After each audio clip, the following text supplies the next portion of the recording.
Hello there, good evening. It's 5 p.m. Welcome to Starr today here on Starr 103.5 FM.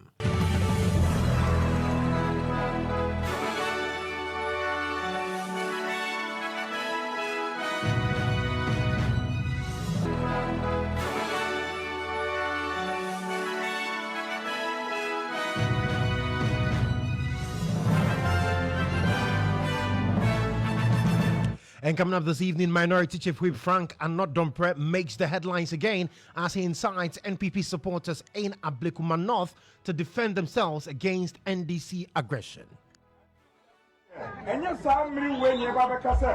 Primary Islamic supporting way, primary Pini Mapa.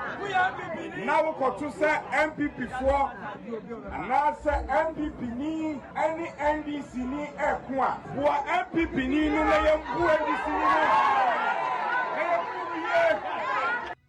Well, we have details of that for you shortly, plus reactions coming up in this bulletin. Also, all hurdles cleared for special ad hoc committee investigating last Thursday's chaotic scenes at the Appointments Committee to continue its public hearings. In fact, we just had a meeting, and our sister, Honorable Abina, was at a meeting, and she contributed to the meeting, the discussion that we had, so they will be there tomorrow.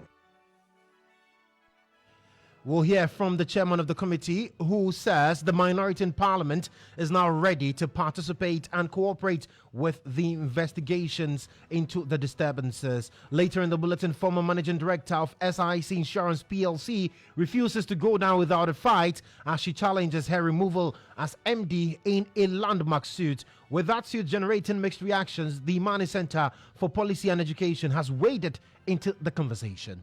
So some people just decide that, look, you just leave, right? Some just resign. I think she wants to prove a point. I don't know why she's trying to win it. Eventually, even if I don't think she even wins. There's no way she can work in that to see. Give me the optics and the politics. Tonight on Starr Today, we place the spotlight on the mass removal of managing directors and CEOs anytime there's a change in government. Also, government begins processes to reintroduce road and bridge tolls as part of efforts to generate revenue for road maintenance. We've got details of these stories and more for you in the bulletin. Stay with me.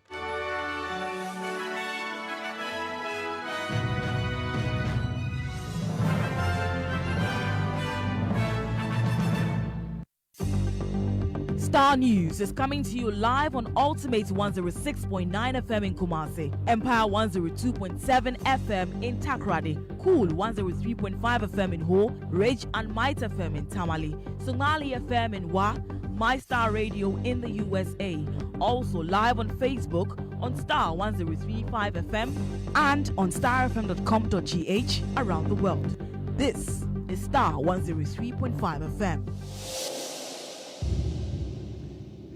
Grateful for your company this evening. Welcome aboard Ghana's most comprehensive news analysis program, Starr Today, here on Starr 103.5 FM. We are live from our studios at the Platinum Place, Northridge, here in Accra, and coming to you live on social media, on Facebook, on X, and on YouTube. We are live at Starr 103.5 FM. So we invite you to join us with your thoughts, your comments, your views, and contributions to the stories we'll be tackling tonight. I am Joshua Kodjo Mensah. The details now.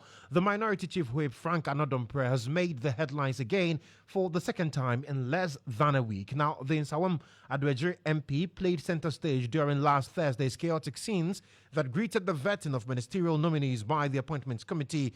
Now, that move led to his 2-week suspension by the Speaker of the House from the august body. Now, listen to his earlier insightful comments that led to his suspension from the House.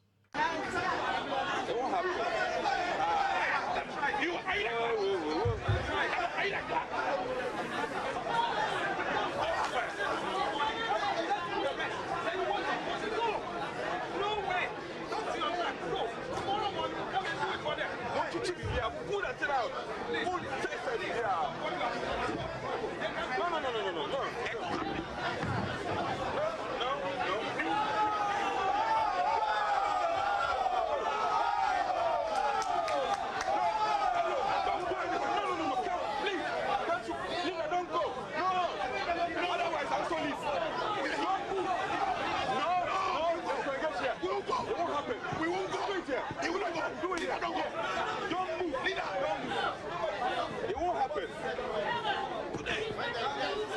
So you heard the sounds from the appointments committee last Thursday that led to the suspension of Frank Annoh-Dompreh and 3 others. Well, one would have thought that this would have changed the posture of the minority chief whip, but less than 24 hours after his suspension was lifted, the NPP MP is in the news again, this time during a minority solidarity visit to the NPP's Ablekuma North parliamentary candidate Ikwe. The Nsawam Adwejire MP called on NPP supporters to stand ready and defend themselves against NDC aggression. Mpenifoɔ ɛnɛ ɔmo kɔ ɔmo krakyi ɔmbɛko ɔkɔden ma party ɛde pamkyɛw ɛsi ɛwɔ biribiara ho kwan yɛne nyinaa ne fata saa time wei ɛnyɛ saa time wei ne ɛkaka sɛ wei nkurɔfoɔ nie yɛhia saa deɛ no mesrɛ mo NPP ade hyɛ ɛnyɛ saa mmere wei ne ɛba bɛka sɛ primary Islamic supporting way, primary Pini Mapa. Now we got to say MPP 4, and now say MPP ni any NDC ni Ekwa. Who MPP ni no na who NDC ni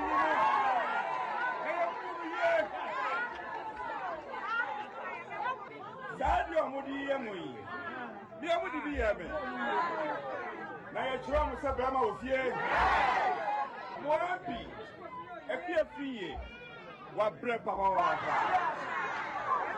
na minini nyina na se okuna se court wana minini ti hono mo na me kadi ahye Kristo anunyam. If the NDC led by Mahama Ayariga will not be reasonable, no matter as you say Ablekuma North, based on all the evidence available, Yewinia no more margins only to trust some they will continue. They are not going to allow the EC to collect Asumbia de Asunjamu in your party.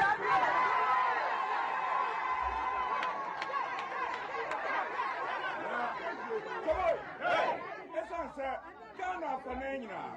See, Tinibi or home part, Choboy Patoma from Ram is Ramomi. Because that's your seat Tinibi or Honmoa. They won under 100. And you Jim Mam. Yera Domika Benya is a seat we've held for a very long time. A coba said, Yen Din Kunimuno, Ye Jemu Ye Dane, Bibia said Ablekuma North, the winning election. Now, Yepasia Shamu Bossa, Yen Jamu Muda,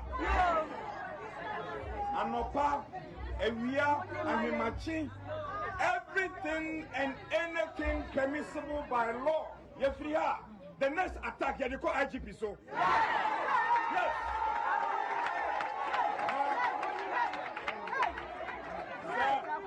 Impedifo Abu Baby sir. Choboy. Impedifo Abu Baby sir. Sa bofra so mani mamen na.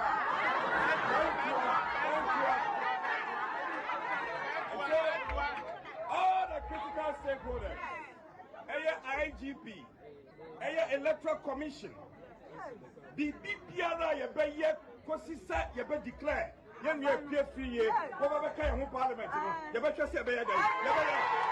So that's Frank Annoh-Dompreh, Member of Parliament for Nsawam Adwejire, also the majority chief whip, making those commentary in Chi. And among other things, he says that, well, they are going to ensure that their candidate for the Ablekuma North constituency is rightfully declared winner of the polls. He says he's been in her situation, and so the MPP would not sit idle for the NDC to have its way. Also, the next line of attack will be targeted at the Inspector General of Police, Dr. George Annoh-Dompreh, among others. Let's speak to the Deputy Director of Elections and IT for the NDC, Dr. Rashid Tanko Computer, for more on this particular development, because he's also been with the NDC team throughout the entire Ablekuma North battle. Doc, thank you so much for joining us this evening. So these are comments made by Frank Annoh-Dompreh today, basically urging MPP supporters in Ablekuma North to stand firm, and was quite sure, very confident, that the right thing to be done would be to declare their candidate winner. How do you respond to this? My brother, let me say good evening to your cherished listeners. And let me say, we, the NDC, we have to blame ourselves for that organ noise coming from that stolen MP who is sitting on a stolen seat. Okay, we have to blame ourselves. You see, all along I've been saying it. Those crooked electoral officers who facilitated all these criminal acts perpetrated against the good people of Ablekumanov and Sawam Adojiri, Kwaikwe Central, Tema Central, Techima South, and the others. They are the cause of these organ noises. The guy is running away from service. He, Annoh-Dompreh, he has stolen the seat. He's running away from service. The High Court is looking for him. We had to go and apply for substituted service to look for him. Yet he had the audacity to go there and dare it. He's looking for our trouble. He will get it. He's looking for our trouble. He will get it. No, but he says that he's been in the situation as a Free, and if not for vigilance, same fate, he would have suffered a different fate. And so he was vigilant, and he was pronounced winner. Who was pronounced winner? When we went and sat at IPAC meeting, where was Annoh-Dompreh? I represented our party, the NDC, at the IPAC meeting. And at the IPAC, in the last IPAC meeting, the minutes are there. If the EC is mindful of their own decision, they should publish the minutes of that meeting. What was the decision? 62 polling stations pinches could not be traced. They cannot find it. They don't have it.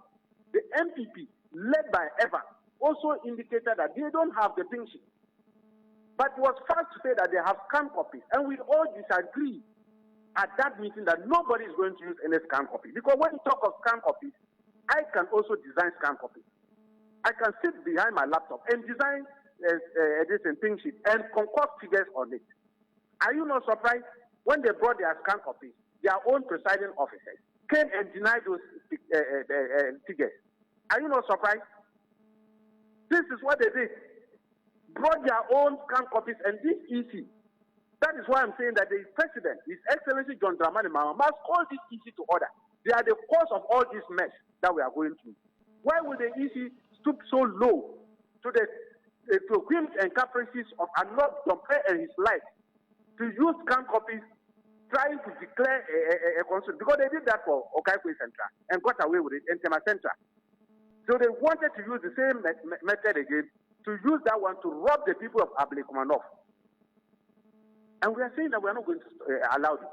The matter is in court. Today, we were at Supreme Court, and the Supreme Court ruled in our favor to go and use substituted service to get them, those runaway MPs who don't want to be served, so that they come and answer charges at the Supreme Court. Today, the trial judge gave us the opportunity to go and use substituted service.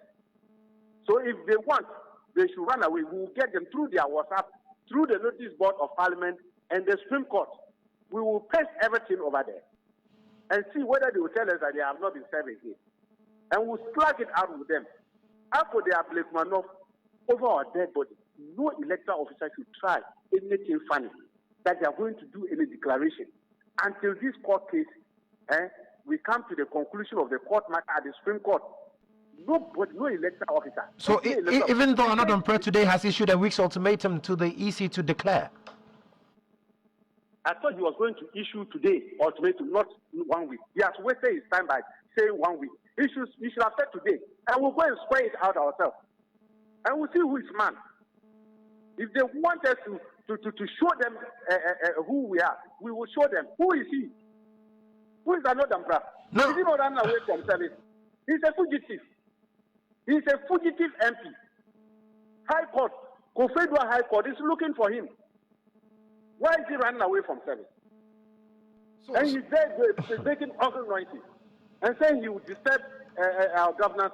Look, the last time they got away with this. Next time, they should try that nonsense in the House. And we'll see whether 88 can subdue 183. But Doc, in all of this, I mean, the constituents are at the center stage. I mean, we've heard Annoh-Dompreh make the comments of, well, if you see an MPP man having scuffle with the NDC person, join the MPP, let's beat the NDC. You're also saying that you also meet them. Isn't this rather making the situation even more volatile than it really is now? I am saying that by the time I finish this, in fact, we are going to send official information to National Security and the IGP to go as much as possible and go and arrest Annoh-Dompreh. If they don't arrest the gentleman and question him, anything that comes out after it, they shouldn't blame the NDC. You're going to call for his arrest on what? For what? For making such a volatile statement. That statement, the statement he made at that point, is insinuating violence against NDC people. He's encouraging, inciting NDP people to attack NDC members. And will retaliate in equal measures. That's why I'm asking that they should call him to order to come and answer questions. By now, he should have been sleeping at Blue Gate. If they don't do that, nobody should blame the NDC. We as a political party, we will make sure that we will defend our members and any person, whoever the person is. He is a fugitive. How can a fugitive be deadness? You have stolen a seat as one of the jury, and you are sitting on an illegal seat. The High Court is looking for you. You are running away, and yet he's finding political tension in the country, and yet people are quiet about it. I am calling on the National Security Bureau, the NIB, the National Security Secretary, and the IGP to quickly look for Annoh-Dompreh and arrest him. So, as it stands now, if I get you clearly, in Sawama Dredgery, Tema Central, and the other seats, it's not a done deal for the NDC. You're still going after those seats. We are following it. In fact, we are pursuing every bit of it. Look, Ashanti Region 3 constituencies. We are pursuing it. It's in court. We got substitution service. Our lawyers, I thank them for what they did. And we are going to look for them. That Boise is Ahafano North and Ahafano Southwest. We have gotten substitution service for them. The one in Accra here, we have gotten that one today from Supreme Court. We have gotten one in Kufidwa. We are chasing Fantiako North and Asawam Adojiri and Kwatia. We are not going to leave them. They think that they are temporary holders in Parliament with this matter. We will chase them until the last drop of our blood. So what would be your message to, like you said, violence is not one thing that we should invite in whatever manner. So what's the message to your party supporters and sympathizers in Ablekuma North? We are calling on them for them to exercise maximum restraint. Leadership is on top of issues with this matter. We are pursuing it. We have confidence in our legal team. As a directorate, we are monitoring closely the activities of the EC and that of the NPP behavior. Now that they have shown their true colors, we are appealing to them. They should restrain themselves. We have made public appeal to the national security setup to call Annoh-Dompreh and his likes to order. Otherwise, if anything happens next, they shouldn't blame NDC. They shouldn't say because NDC we are in power. Yes, the governor of His Excellency John Dramani Mahama is the baby of NDC. But the NDC as a political party will not sit idle and allow these ugly noises to continue. We will spoil them up with equal measure. But Doc, if you are squaring with equal measure, how are you going to keep the peace? That is why we are calling on the security agencies, the law-abiding citizens, to call Annoh-Dompreh to order. Okay. And that's why we're fighting national security and that of National Investigation Bureau, NIB, to quickly look for that gentleman and call him to come and answer questions. What does he mean by saying that they should beat up NDC? But he used the word if you see the NDC man beating the MPP man, join the MPP man and let's beat the NDC. So if there is no beating, there is no fighting whatsoever. I am saying that why would a person, in fact, so-called honorable member, will go and make such a statement? Did you see how he qualified it? He said if they don't declare it, they will make sure that they will disturb our parliament, that no government decision will continue. Who is he? Who is he? That's why I say we blame ourselves. We blame ourselves for allowing such a fugitive to sit on a seat in parliament and continue to make this noise. Very well. We have to blame ourselves. And I'm saying that this thing that he's doing, he's bearing the NDC. And he knows that when it comes to issues of this nature, look, he cannot stand us. Even when they were in power, they couldn't bear us. Not to Doc, what do you mean? What do you mean by this statement? When it comes to issues of this nature, they cannot stand us. What are you talking about? I'm saying that because we will always protect our people. We will protect our party people, our activists. We won't allow it because we saw what they did to us in 2020. We saw how they kill our people. They shot and killed our people and got away with it. You saw what they did to us at this thing. How did they call it? Ayewosu West Wogo, the by-election. All of you were witnesses to that. That is why we made sure that 2024 they couldn't bring that nonsense. Because we had prepared ourselves to defend our people. And that after they have lost miserably, you see, Ghanaians wanted NDC to have peace. That is why they gave us 67% and 183 MPs in parliament. So that these organizations, we will not have it. We will have peace of mind to govern. Yet, these 88 people, macro minority, destructive tendencies, are they making noise and causing a lot of mishap for the country? Why? Well, Doc, thank you, and we'll keep a keen eye on this development. That's Dr. Rashid Tanko Computer, Deputy Director of IT and Elections of the NDC, reacting to comments made by the Nsawam Adwejiri NP, Annoh-Dompreh, basically asking NPP members in the rather in the Ablekuma North constituency to, as it were, defend themselves and stand ready against alleged NDC aggression. He's also issued a one-week ultimatum to the Electoral Commission to declare the parliamentary results for Ablekuma North. Now, the interesting thing in Ablekuma North is that if you find your way in the constituency now, you would see billboards of the two leading candidates, the NPP and the NDC, all congratulating the people of the area of voting for them.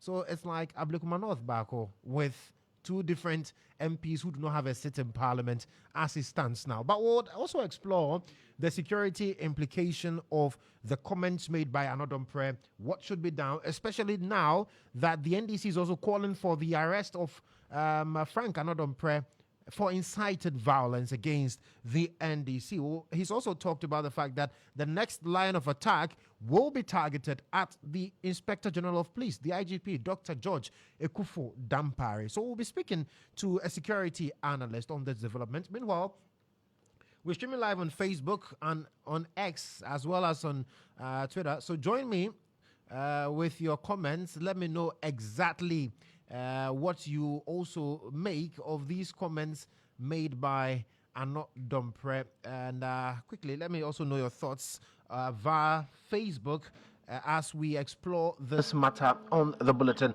Dr. Adam Bonner has joined me on the phone lines now. Doc, good evening. Welcome to the bulletin, sir. Good evening, and thank you for having me. Fantastic. Doc, so this is where we are. Quite interestingly, we were not expecting this to happen, but this is where we are, where Frank Annoh-Dompreh has made these comments, and some have described it as very insightful, for which reason the NDC is now saying that the police should be headed towards arresting him for making these comments against the NDC. What are your thoughts on this? Well, I think that it is sad. I think it's the same gentleman who had altercation with the lady in Parliament, and some citizens actually said the lady should apologize. And I think he recently was also suspended by the Right Honourable Speaker of Parliament for inciting some members of his side to destroy public property. And I think it's the same person who allegedly shot at somebody in that Sam Adwejiri area, I think during or after the elections, something like that. And I'm told that issue is under investigations. It is sad. I think he's a chief whip, I'm told, on the side of the minority. To speak this way, insightful, inflammatory statement coming from someone who is supposed to be deemed to be a member of parliament. It tells you how cheap it's become, because then to get into parliament, because then if you have such persons who probably, if you ask me, the only reason why they are there won't be because of their intellectual capacity, but because of maybe something that looks like violence, something that looks like being able to pay delegates to win, so they can win their primaries and eventually fight their way through using money and other violent means to win to come to parliament. It is surprising to have the same person on and on and on involved in one, suspected crime or the other. I think that the statement is inflammatory enough, insightful enough, and I think for peace to prevail, it will be good for the Ghana Police Service to intervene, because sometimes it is in the interest of such persons to arrest them and keep them, just to calm tempers whilst investigations are going on. You let them loose, they risk getting attacked. And so, as far as I'm concerned, I think that Annoh-Dompreh, he doesn't deserve the title, honorable, because this statement cannot be coming from an honorable person. I don't know his educational background, but excuse me to say, my mom didn't go to school, but my mom, who cannot read nor write, understands what it means to be peaceful, understands what it means to be civil, and if you have issues, you know where to go to. Inciting the Ablekuma people to go and fight when you know the courts are there. How have we closed the courts? Even during the days of coup, the courts were never closed. And so, as far as I'm concerned, I think that person don't deserve to be in parliament, let alone be leaders of their side. I mean, it's very unfortunate to have such a person leading. MPP is supposed to have been a party, filled with intellectuals. I must be very honest with you. But it looks like these days, all manner of characters have infiltrated the rank and file of the MPP. And so it's almost become a party that intellectuals would not want to be associated with. And to have him as a chief whip, go on a platform like this, when you know that the whole, globally, there is some trouble because of all this Trump withdrawing, aid and doing all manner of things, and all you do is to go in and incite people this way. I mean, Joshua, I find that very, very discomforting and very unfortunate. Right. And how serious should the police take these comments? Because there are some who have also argued that, Annoh-Dompreh was speaking to party people and it was not necessarily him inciting violence, even though he is on record to have said that the next line of attack will also be directed at the IGP, Dr. Kodjo. How serious should the police take this matter? No, you see, I told you, I now means West. You see, the moment you incite, you say you are going to disturb, government business in parliament. So, for instance, you have the Jinapos. One of them is NDC, one of them is MPP. And so, if these two brothers, one is older, one is younger, they brought their family feud into, probably you meet them in circle and they are disagreeing and on something that relates to their home, and you are MPP, you pounce on the NDC, the brother who belongs to the NDC stock, and beat him up before you even ask what is going on. That is all that he's saying. Beat him up first, don't ask, just join, beat him up. And these are two brothers who belong to different big political parties.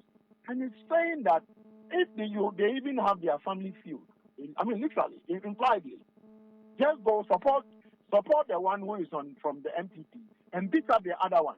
I mean, what sense does that make? You ask that they should attack the IGP. What is the IGP's crime? Maybe the IGP's crime was not succumbing to aiding and abetting the stealing of our votes. And that would be the only reason why you would direct your anger at the IGP. But Joshua, I don't get it. For me, I think that, like I said earlier on, it is in his own interest and for public safety and security sake, for the police or the national security to intercept him and keep him in a safe custody. Sometimes keeping you behind bars might save you from people who might. Hello, Doc. Well, Dr. Adam Bona's line seems to be a bit challenging there, but the point is well made that clearly there's everything wrong with the comments made by Insawam Adwejiri MP. Frank Annoh-Dompreh in this instance. And so he is also backing calls for the police to invite Mr. Annoh-Dompreh to answer questions based on the commentary that he made when he visited Ekuafrie of Ablekuma North. And the NDC also clearly unhappy about the situation there, and they have also said that they are daring the EC to make any declaration until the court case is heard, because the matter is also in court as it stands now. But they're also calling on their members to exercise restraint, but also make sure that they do not succumb to any form of intimidation from the NPP. Dr. Adam Bona has rejoined us on the phone lines now. Doc, we lost you briefly there. Yes, I was trying to say that before the line dropped.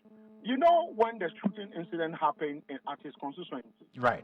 I had a lot of calls from Ghanaians who said that, you see, you guys who speak on security matters would have to tell the police to arrest this guy, or else we are going to come after him. And some of us told the people that allow the police to do their work. But you see, probably because the police decided to go the other way and ensure that they do the behind-the-scene investigation and not keep him behind bars, is what is fueling him to go out there and say what he's putting out. And look at him, the same person who led his team in Parliament to destroy public property. I'm not sure what the likes of Annoh-Dompreh, I'm not sure what they are doing in Parliament. They should probably be in Bukom, the rings, arena, and fighting, throwing blows here and there. But I think Parliament is supposed to be a place for intellectuals. But unfortunately, it doesn't look that way. Because if you ask me, the whole MPP is supposed to have been, an association of intellectuals now having Annoh-Dompreh who steals this amount of garbage, becoming their chief whip. And he goes out there and incite people to go after the IGP. Because he knows maybe, I'm praying that the IGP and his former members, the national security, we don't have a police council yet, would go after him. I don't know what the Right Honorable Speaker of Parliament would do, but I would want to believe that in their own parliamentary rules, there would be something in there to punish such a rogue, if you ask me, such a rogue parliamentarian. It's bad, if you ask me. Fight for what? Do we have the courts closed down? The courts are not closed down, Joshua. Fight for what? Right. Fight so that the woman can go to Parliament, or the NDC person will go to Parliament. So if they fight and people die, is that what he wants? I mean, Joshua, I just can't find words to describe this honorable member of Parliament. I mean, he doesn't deserve to represent the people of Islamabad. My in-laws stay there. He doesn't deserve to represent the people there. It's right. If you ask me. So for you, the police should be seen taking some action with this particular pronouncement. The police should pick him up. If not, the NIB should pick him up. If not, the national security should pick him up. Right. There are 3 state institutions who are clothed with power to ensure that this evening when we sleep, when we wake up tomorrow morning, someone harming Annoh-Dompreh. We don't want anybody to harm Annoh-Dompreh. If what he did constitutes, crime, which I want to believe so, the law should deal with him when he's very safe and, when they keep him in custody. So it is in his own interest, if you ask me. Okay. And the interest of the state to pick him up tonight and not let him walk free, because when they do and anything happens to them, I'm sure, Joshua, you will be calling me tomorrow morning and saying that he said it. And I don't want to believe that despite what he said, anyone should harm him. They shouldn't allow anyone to harm him, so they should pick him up because it is in his own interest. Vero, Doc, thank you so much. Always a pleasure speaking to you on matters of security. That's Dr. Adam Bona, security analyst, speaking to us there on the comments made by Sawama Dredger MP Frank Annoh-Dompreh.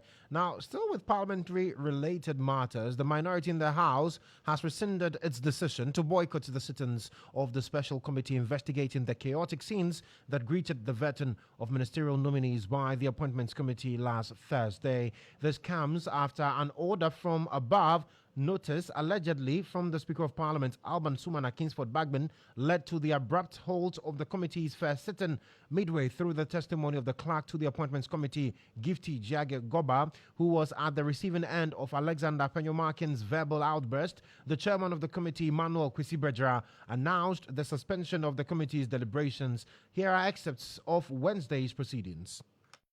5 minutes, the clerk was here with his usher. So I excused myself in the midst of the proceedings of Honorable Nikwe and went into the adjacent room where I had instructed my secretary to provide tea and coffee to the honorable members because it was way beyond sitting hours and we hadn't prepared for dinner. And so I briefed my boss, the clerk to Parliament, about what was going on and what I had sensed that it looks like we may have some disruption. So I was in there when my secretariat signaled to me that the chairman is calling me to swear in Honorable Akando. And Honorable Akando was seated in this seat. So I rushed through where the cameras were through the door and came in and stood by my chair. I didn't hear the directive, I was told. So when I came, I was looking at the chair. What is the directive? Waiting for prompting. But then my boss, the clerk to Parliament, was also there. And then the insults and disruption started. You have asked that I shouldn't go into that, so I went. And so I was shocked. I was still standing. If you look at the video, you could see the shock on my face, and I was like, what is going on? And so I was comforted, and I was resolute, seeing my boss at the end trying to calm the two leaders. And so I sent one of my secretariat ladies to seek guidance from my boss, who is the clerk to Parliament. At that point, there was, so much disruption. There was scuffles going on this side where I was. Over there, members were, there was so much screaming here and there. The chief whip came to my side. Some of the majority leaders, members came to my side that I should swear, I should let the nominee take the oath. And I pointed to them respectfully that my boss is standing right here. It is in his shoes that I step in. And so if I don't get indication from him, I am not going to take order from anybody. And so they kept, screaming at me. I should let the nominee take the oath. My minority leader was also screaming and yelling. I don't want to go into it because you've asked me to, so we've all watched the video, and the video is there to speak clearly. And so at a point, I got hot, so I started fanning myself, and I took a seat. And all that you saw in the video transpired. At the tail end, when the majority leader was trying to engage both, I got 3 calls and a message from my dear husband instructing me to leave the premises immediately. And that's order I took and adhered, and I left. I exited through this door and went to stand in front of the clerk's office, waiting for him to inform him of my leave to go home because my dear husband, has requested me to come. We are getting indication from the clerk of Parliament, and I want to put on record. The clerk of Parliament has instructed that we should suspend the sitting until further notice, and therefore I want everybody to be aware that it is not the committee that has decided to stop, but the clerk to Parliament of Ghana has requested that until he gets further instruction from the Speaker, the committee should suspend its sitting. On that note, we want to discharge you. Thank you very much. Mr. Chairman, I'm grateful for the opportunity. Thank you. And I want to inform all the media house here that we'll get back to you We're waiting for instruction from the Speaker, who has formed this committee, and then by tomorrow, we'll let you know the next step. Thank you very much. So you heard there the appointments, the special committee that is probing the vetting chaos that erupted in Parliament last Thursday. So they had a sitting yesterday, and then you could hear clearly that midway in the submission of the clerk to the appointments committee's testimony, the chairman of the committee announced that he had received direction from the Speaker of the House, who set up the committee, asking for a suspension. Now, that gave rise to quite a lot of interpretations. We'll come back to that. But let me also bring you a wrap of other people who appeared equally before that particular committee yesterday. Listen. That doesn't happen. And as you can see, it's a tug of war. Tomorrow. The committee probing the appointment committee chaos in Parliament began its hearings today, February 5, 2025. The 7-member committee, which is chaired by the Whole West MP, Emmanuel Bejwa, saw witnesses come before the committee to share first-hand accounts of the incident. The first to appear before the committee to testify was the majority leader, Mahama Ayariga, who gave his account of what happened. There was resistance. According to them, Honorable need to try to convince his side to accede to the plea by the majority side to add the nominee for the Ministry of Transport. And so ultimately they agreed. And that was the nomination that I came and met. But towards the end, they have seen that the majority side is parading 2 additional nominees. And those were Akando and then Honorable Ablakwa, and that they were not going to entertain the nomination of these 2 other, the vetting of these 2 other nominees. And I had their side. So I tried to speak to the chairman and then the majority side. They also indicated that there was no agreement to vet only 3 people. Gavin Saguja cited the appearance of Oliver Baka Vomawo before the appointment committee as a leading factor to the chaos. Though a number of colleagues were scheduled to be vetted, there was a decision to bring in Mr. Vomawo to appear before the appointment committee. It meant that all colleagues who were scheduled to appear on the Wednesday on the master list, or master program, couldn't be vetted. So it meant that all who actually were supposed to be vetted on the Wednesday have to be shifted to the Thursday. So originally, Honorable Blackwell was supposed to be vetted on the Thursday. So if anybody says Honorable Blackwell was being smuggled into Thursday, that is not true. He was originally supposed to be vetted on the Thursday. Chair of the Appointments Committee, Bernard Ahiafo, also appeared before the special committee to share his first-hand experience of the issue. He accused the minority of having a posture of refuting vetting process from Tuesday to Thursday, the fateful day the chaos ensued. On that Tuesday, what we agreed upon... Was it a Wednesday or Tuesday? Tuesday. Before Mr. Vomawa on Wednesday. Okay. When we even resumed sitting, you could see the posture of the minority whip that we will not continue the vetting, banging the table. We will not continue the vetting that day. I employ the committee members to look at the proceedings on that Tuesday. Now, at conclave, we agree that Wednesday we'll deal with the issue pertaining to Oliver Baker Vomawa. Then thereafter, we'll continue to do vetting. Again, the posture from the minority side was that Wednesday, there will be no vetting on Wednesday. Life is all about give and take. As a result, were not able to vet any nominee on Wednesday. Minister for Tourism and Creative Arts, Abla Jifagomashi, also appeared before the committee, citing the total disrespect and attack on a clerk of the parliament, followed by Al-Hassan Umar. Ending the exercise was the woman at the receiving end of Alexander Afenyomaken's verbal outburst, the clerk of the appointment committee, Gifty Jagegoba. Right, so the chairman of the committee suspended sittings, but he addressed the media a while ago in Parliament, and he announced that all is set for the committee to resume sitting tomorrow with the active and full participation of the minority side. Listen to Emmanuel Kwesi-Bedra. Yesterday, as you all are aware, we had a little challenge with our meeting, and we have to suspend what happened. We have to suspend the interview as well as the witnessing of our people yesterday.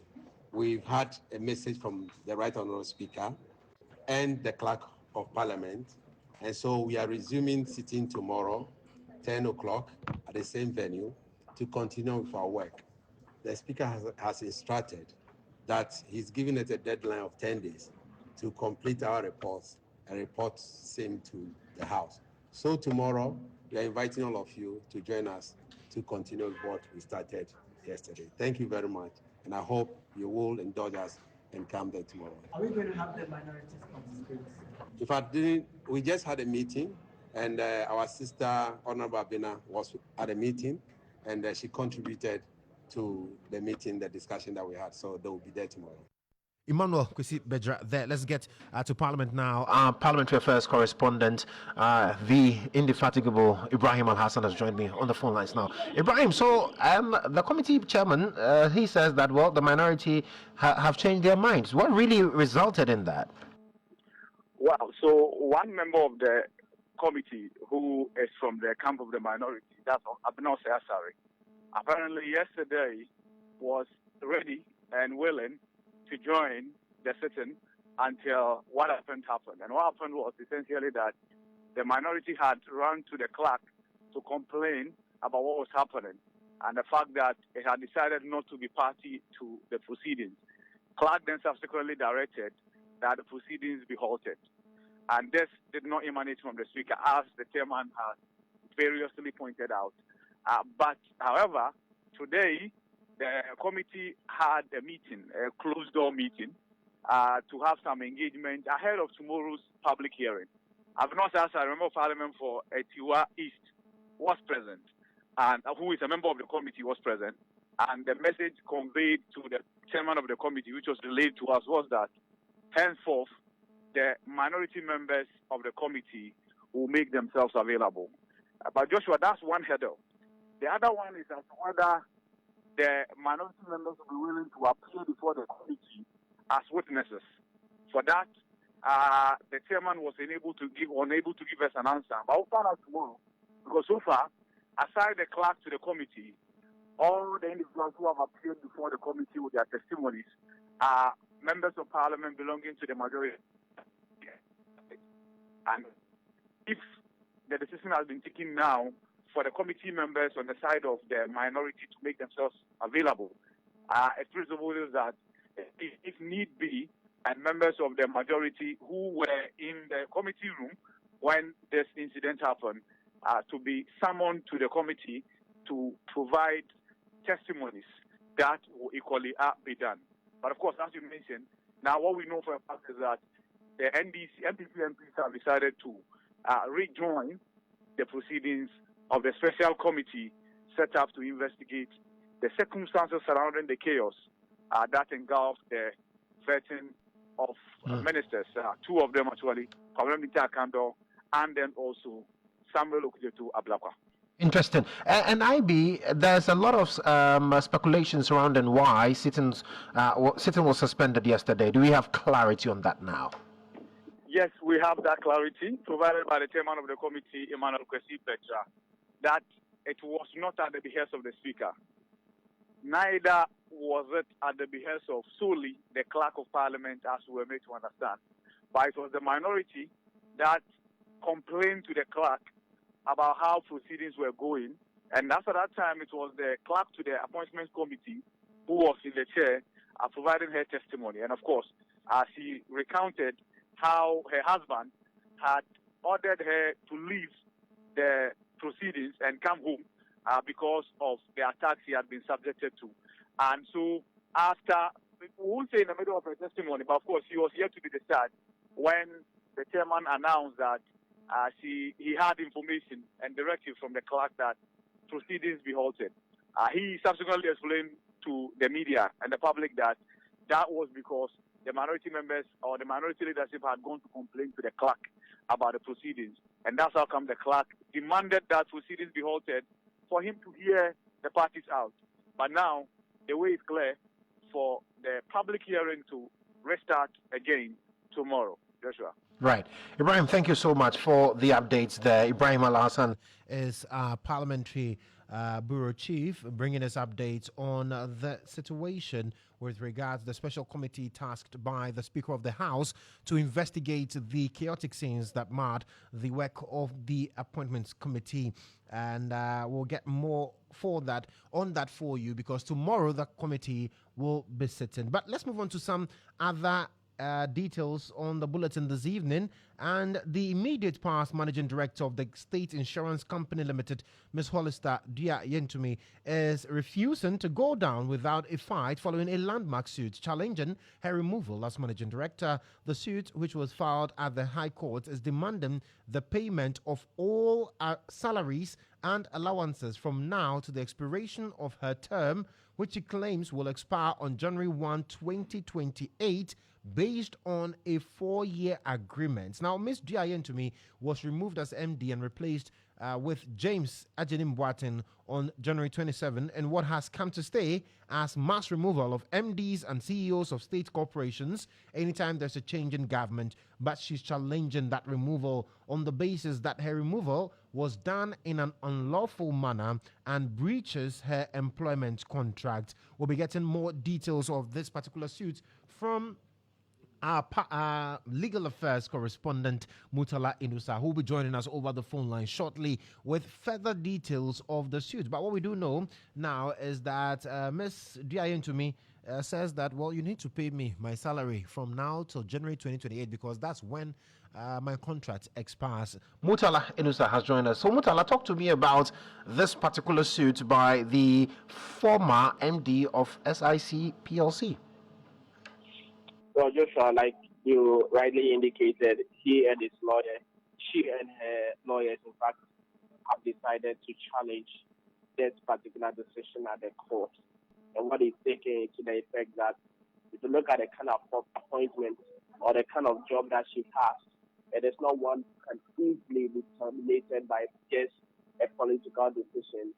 It's a board decision. It's a decision that has to be taken by a board of directors and not by way of how the person, John Dramani Mahama, just had him go. So if he described it to that unlawful termination of appointment, and into that, he's saying that his job expires on the first week of January 2028 or even more.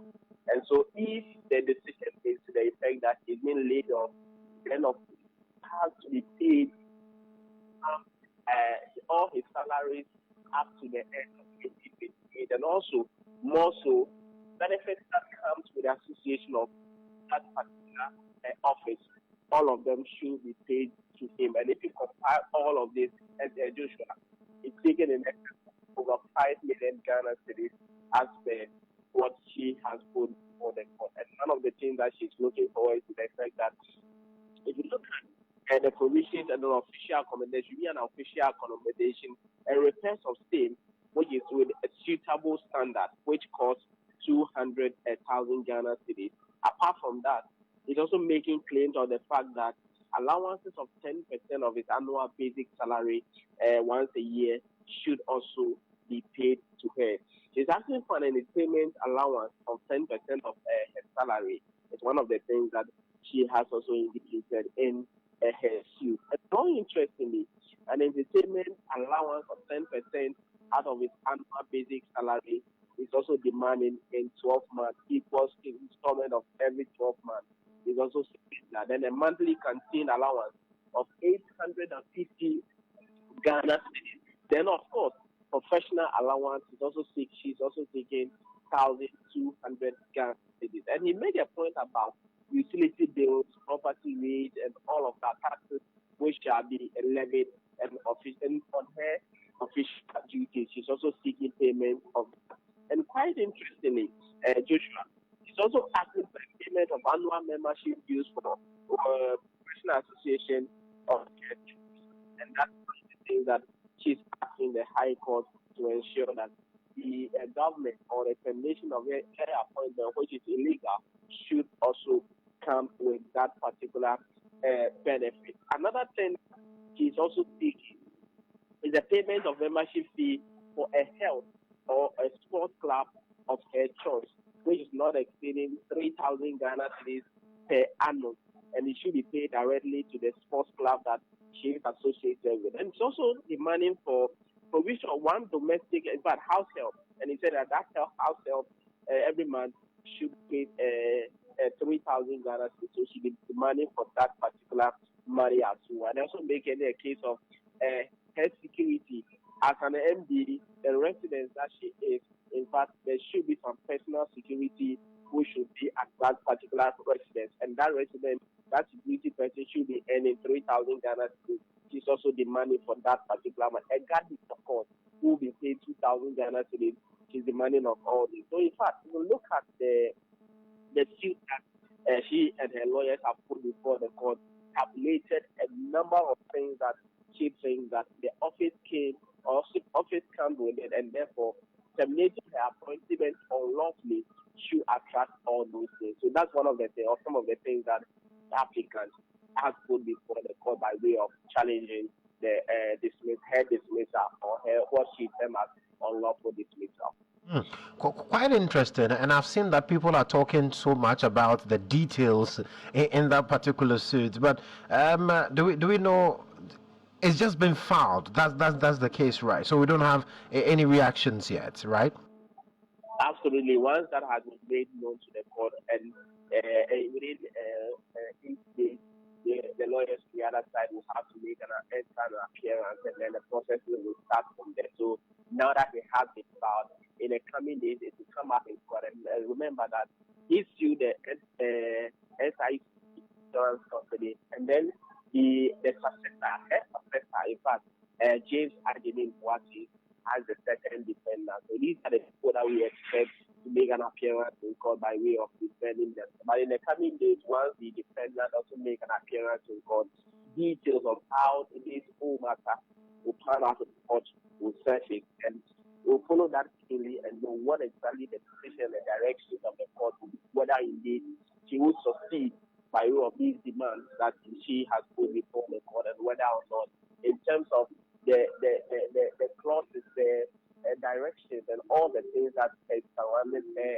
and mode of application or her job, what she's saying is really the situation. But what is clear is that we've seen a lot of people who have resigned, others have had their appointments terminated. And I do not know whether indeed this particular applicant here is also a lawyer by profession. So as lawyers, I'm very sure that she thinks that she has a case, of which reason going to the court is the right forum to go. But in the coming days, once the case is beginning, the court has to investigate the matter. Everything will become clear for us to know what exactly will pan up and what the future of this case will be like. Very well. Mutala, thank you so much for the update. That's Mutala Inusa, a man from the courts, bringing us updates on that suit by the former MD for SIC company, SIC, basically, Miss Hollister Dia Yentumi. She's challenging her dismissal or change. She says, well, per the contract, it expires in 2028. So if you say I should leave, then make sure that you're paying me everything that I am due until the term of the contract expires. Benjamin Nisaki has joined me in studios. Kwashi Kodjo Saki, he has joined me in studios because there's quite a lot happening with this, and he's been doing some digging. Ben, walk me through what exactly you've uncovered. Yeah, so let's also recall our listeners that the former president, Annoh-Dompreh Akufo-Addo, appointed her last year, and was given 4-year contract, and she's just done just for 4 months. 4 months from the 4 years. 4 years. And, right.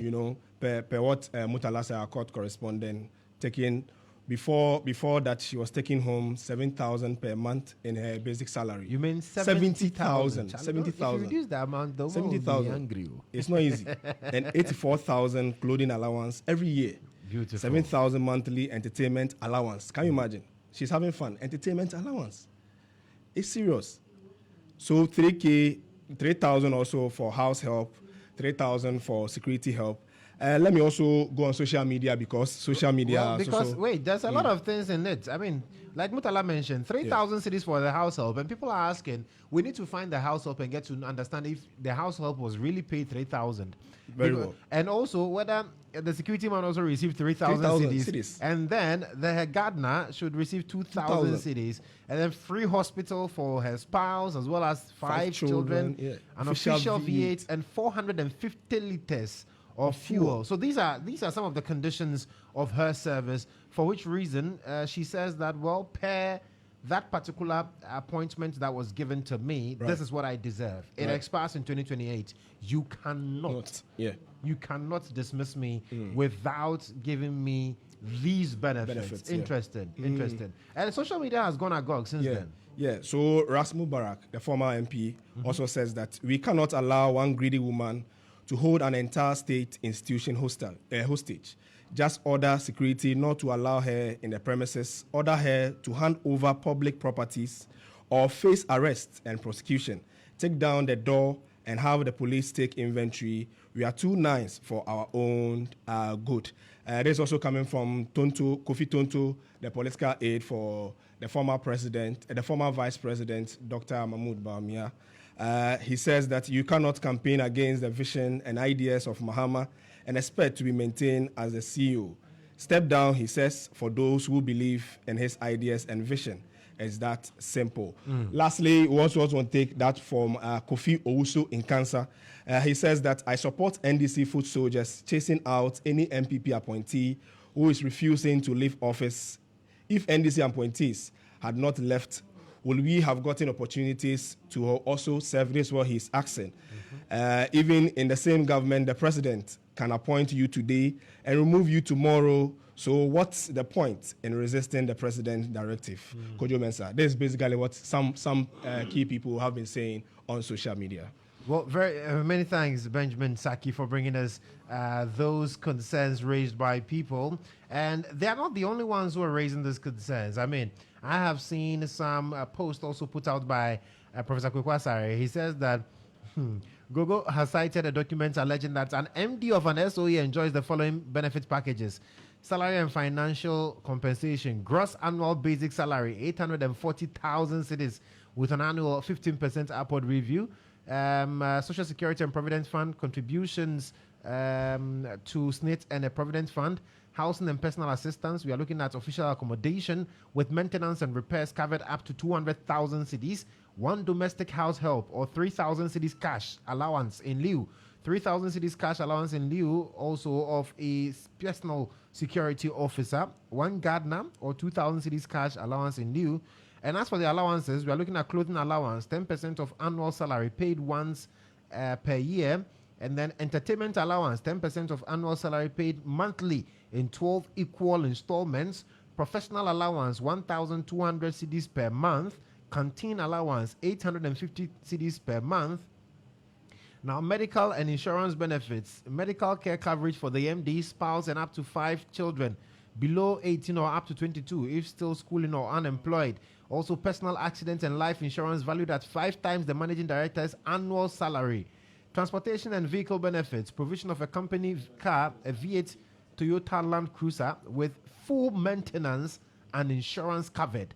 Also 450 liters of fuel per month for the official vehicle, and then the option to purchase the company car at the end of the tenure or upon contract termination per the company's asset disposal policy. And then travel and per diems, 30 working days of paid vacation per year. annual familiarization tour to any destination with up to $3,000 for air tickets, and the list goes on and on. And so let's have a conversation with private legal practitioner, lawyer Wayo Ganamanti on this development. Counsel, thank you so much for joining us. So, I mean, a lot of people seem to be making a lot of noise about this particular SIC boss and her suits, basically challenging and also demanding that she be paid her full benefits till the end of the contract that she was given expires. You are a legal brain, a fine one at that. What do you make of all this? Thank you very much, and then a very good evening to your staff as well as your cherished listeners. This is a very interesting development in respect of public governance. You see, what we have at hand is a very dicey area, a slippery slope. The SIC, as we all know today, is now a listed public liability company. What that means is that it's a company out there, and so it has shareholders, just like your establishment, Empire, Starr, and all of it put together, just like any other company out there. So with shareholders, the company law is clear. Shareholders are the ones who must determine the daily activities and the forward march of the company at their AGM, annual general meeting. They go, they take a decision, they give it to their executive management, MD, and then the others, and then the board of directors. So we should be very careful how, as a country, we look at this matter. Now, if it's SIC, it's a company. How does the governance of that company run? Can it be the case that the president, with a stroke of a pen by the secretary to the president, will write, and then I don't think that is what is happening. And I don't think it is the right position. Because you see, there are other shareholders. The last time I checked, SIC has about 14,000 shareholders. The government of Ghana has 40% shares. So means there are other shareholders. There are 60% other shareholders. They must take a decision in respect of whether or not they want to terminate a contract of an employee, i.e., a married director. So this is a very testy. And I think that the people who are around the president, we have Joyce Bauer, she's a lawyer. We have the former Attorney General, Marita Bruce, she's a lawyer. They are all in there. As Attorney General, he's outside. But we're talking about the people who are closer to the president. We have the Chief of Staff, later she's also there. Formerly later. But so the point is that let's not do politics with this matter. If SIC is a listed public liability company, so it is. What are the dynamics when it comes to public liability companies? They have shareholders. It's shareholders who take decisions. Is it a case that because the government of Ghana has 40% shares, the government, with the stroke of a pen, can decide that I've fired an MD and I'm now putting up another MD? I don't think that's how the company law works. So please, this is a very good test case, and we should be very careful how we deal with it. Right. So you are of the view that this case has real merits?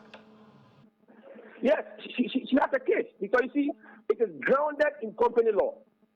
And that's the reason why she's a lawyer. Yet to me, what's the name? Holy Starr, yes, is a lawyer. And so she's looked at it and she has seen that, no, this is a company law matter. And when it comes to company law, we have companies existing by limited liability or limited by guarantee. Limited by liability, they are the company to shareholders, just like your good establishment and any other company out there. It is shareholders who determine. But the interesting thing here is that with our SIC, the government of Ghana has 40%. In fact, in the past, it was a solely government of Ghana entity. At that point, then the government and the president can take a sole decision. But when we came out with the Statutory Corporation Conversion Act, somewhere in 1993 thereabouts, to make sure that some corporate entities, public corporate entities, become limited liability company. SIC is one. So SIC is not a full-fledged public company. It is a company limited by liability. And it has about 14,000 shareholders. Government of Ghana has 40%. You cannot go into a company and because you are the majority shareholder, say, I can fire the MD. It doesn't work like that. So let's be very careful. And my worry is that, it's good Starr you have called me. My worry is that we have Bauer, she's a lawyer. We have former Attorney General, Marita Bruce, she's a lawyer. We have Annoh-Dompreh, she's a lawyer. the last time I saw on social media the infamous Amy Fahad Castle and Bauer, and then the former Attorney General, Mensah, dancing from if they want to be dancing from then the president really is going to be overtaken by certain basic things. Even the man who has been appointed, is also a lawyer. He understands company law. So at the end of the day, we must not do politics with this as a country. Governance must run. We are resetting Ghana. If we want to reset Ghana, we must not go back to. I don't know how the old government appointed Madam Yentibi, whether they also did the same by a stroke of a pen. You have appointed it and then it was allowed to pass. But if something has been allowed to pass, it doesn't mean it is right. Okay. This is the time it is being tested. But my other point about the woman's action is that if it borders on unlawful termination of contract of employment, the first point of call is the National Labour Commission. So now the government of the day or lawyers for Ezenim Boateng and then SIC can now go to dismiss this action and quit, because if it is about employment, our laws are clear in Ghana. Your first remit is the National Labour Commission when it comes to unlawful termination. And not the courts. And not the courts. Unless it is redundancy. It's only redundancy where a company seeks to downsize or seeks to reorganize the venues. But when it comes to unlawful termination, no matter however it is the Ghana National Labour Commission. That is the first point of call. For you to go there and tell them that, SIC gave me a contract of employment, ABCD, it must end in 2028. And in the latest suit, you can see that she said there's an addendum to her employment, that the termination of employment or shareholders taking that decision to terminate it's part of the addendum, if that is right. Yeah. So the point is that the presidency has gotten it wrong, because you cannot ride on the back of 40% shareholding and think that you can fire an employee of the company. It doesn't work that way. Because SIC is not a public company in its entirety. It's a listed public limited liability company with shareholders. There are other shareholders. Right. Other 60% shareholders are there. So please, in both ways, the lawyers at the presidency, they should not be dancing from the heart. If not, they'll be putting the president into some tight corner. They should get to proper work. They should start doing the work and start dancing from the heart. And then on the other side, the woman should also look at her course of action. Okay. Is the court the first point of call, or is the National Labour Commission? Interesting. Waigara Manchi, thank you so much for your time. He's a private legal practitioner there. But let's talk about other issues. And the Ghana Health Service has launched a 3-year campaign against cancers, leading several men in Ghana to their early graves. 2 cancers, prostate and liver cancers, top this chart with up to 90% mortality rates. The campaign, which has become urgent, will comprise advocacy and public education, as well as deployment of personnel and equipment for early detection and treatment. Ultimate News' Ivan Heathcote Fumador has more. From 8,764 cancer cases recorded in the Ashanti region in the year 2022, the region's new cancer cases soared, reaching more than 16,000 in the year 2024. Men have been flagged to bear the biggest risk, with health facilities recording more than 3,200 cases of prostate cancer between 2022 and 2024. It represents more than twice the 1,087 new breast cancer cases and more than thrice the 973 cervical cancer cases recorded in the Ashanti region within the same period. Men have also come under the heightened surveillance, as liver cancers have been identified to kill as many as 9 out of every 10 men diagnosed with the condition. A statistic the Ashanti Region Director of Health, Dr. Fred Adomako-Boateng, describes as alarming. When it comes to prostate cancer in the region, in 2022, we recorded 1,066 cases. In 2023, we recorded 1,208 cases. And in 2024, we recorded 996 cases. The Ghana Health Service, in line with the World Cancer Day organization team, United by Unique, is joining the global movement calling for greater emphasis to address prostate and liver cancers in men in Ghana, in Ashanti region. Although these cancers are among the leading causes of death in the country, they are unfortunately not highlighted enough for various reasons. As part of the commemoration of World Cancer Day, the Health Service is demanding a person-centered approach that holistically addresses the needs of each cancer patient beyond merely seeing them as statistic.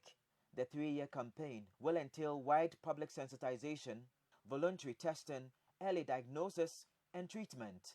Every diagnosis lies a unique human story.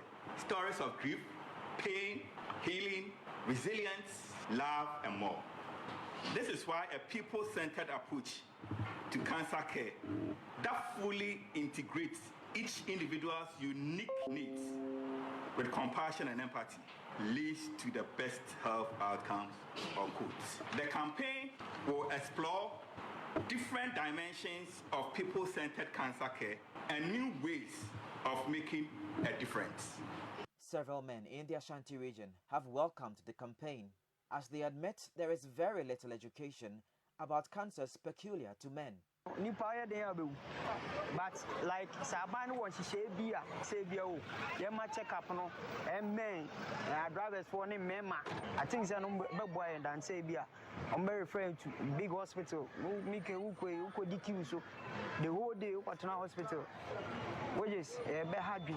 Maxim Bika Craft for Hose, Mema, it means a prostate near any liver problem. Kakra. Mikael pass a breast cancer, no, Conba, Omoya advert, a conform support to a man, Momoya Hui.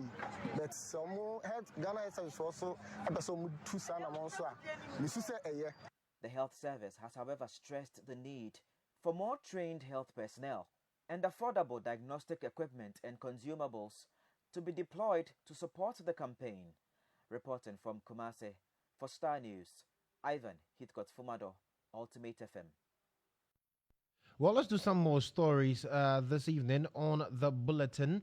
And of course, what we are also gathering currently is that there's some good news for former toll booth workers as the Ministry of Roads and Highways has announced the reintroduction of road and bridge tolls in the country. This move is part of efforts to generate revenue for road maintenance and other related initiatives. In a statement signed by the head of public relations unit, Nazir Ahmad Yate, he assured the public of plans to implement a modern technology-driven toll collection system to ensure efficiency and convenience. The statement noted that further details and modalities for the new system would be communicated in due course. So we'll be getting to the phone line shortly to speak to the president of the Ghana Federation of Disability Organizations, Joseph Achuhomaji, because personnel from their outfit were the ones manning toll booths for a long time until the government took that decision to dissolve the toll booth system and saw most of them become unemployed. In fact, there were claims or there were plans to reintegrate them into different sectors. We are told that did not materialize. So now that the John Mahama administration says this is where we are going to go, exactly what do they make of this? And Joseph has joined me on the phone lines now. Mr. Homaji, thank you so much for joining us this evening. Government says they're going to reintroduce the tolling system, but this time around it would focus more on a modern technology-driven toll collection system. How do you understand this? Yes. Yes, Mr. Homaji, can you hear me? I'm listening to you. Yes, I'm asking, what do you make of the move by the current administration to reintroduce tolling system? But it says that it will be technology driven. Do you have an idea where they are headed? We appreciate the fact that the government is reintroducing the toll booth facility. In terms of the technology, I don't know how they are going to go about it, but what we want to plead with the government is that, the previous government employed some person with disability to work at the booth before they cancel it. Now we are pleading. Now that they are reintroducing it, we are pleading. Whether they are going to use technology or not, I'm sure at least some human resources, human manpower will be employed. Some individuals will be employed to support that system. So we are appealing that they should consider our people so that our people can get jobs and work and make a living. Have you been contacted yet? Not yet. But what we are going to do is that we are going to talk to the minister. We are going to talk to the minister and put our request across to him that he should consider us so that they can get job to do and make a living.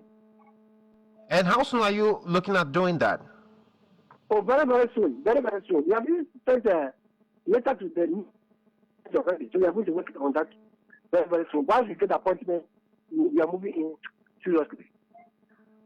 Thank you, Joseph. Thank you so much for your time this evening. That's Joseph Omaji. He's the president of the Ghana Federation of Disability Organizations, speaking to us on that development. Now, after weeks of agitation, students of the University of Ghana can finally heave a sigh of relief. The Education Minister, Haruna Idrisu, has stepped in to resolve the heated debate over the cost of residential facility fees. Last month, the University Council approved a fee increase from 2,000 cedis to 3,000, sparking outrage among students who described the 50% hike as unfair. But following a crucial meeting with the Vice Chancellor, student leaders and the University Council, residential user fee has been slashed from 3,000 to 2,500. Abdul Hanan Adam has details in this report. Included University of Ghana management and SRC executives led by President Maradona Eje-Yaboa provided an opportunity for both sides to voice their concerns and reach a mutual agreement. The SRC argued that the increase in residential fees for students from 2,000 to 3,000 Ghana cedis, amounting to a 50% hike, was excessively high and presented a significant financial burden. Initially, when it came out, we had a whole discussion with the executives and also the Execom, because our school told us to exhaust the system mechanism to make sure we are at least following the procedures. So we took it to GA for further deliberation, General Assembly. And the whole issue that came out, the results that came out was they are not happy. So we also decided that we should also do our checks with the students to know if truly they are not happy about it. In response, Vice Chancellor Professor Nana Abba Apia Amfo acknowledged these concerns and mentioned that some adjustments could be made. She emphasized that the University Management Council remains committed to ensuring the safety and well-being of the students.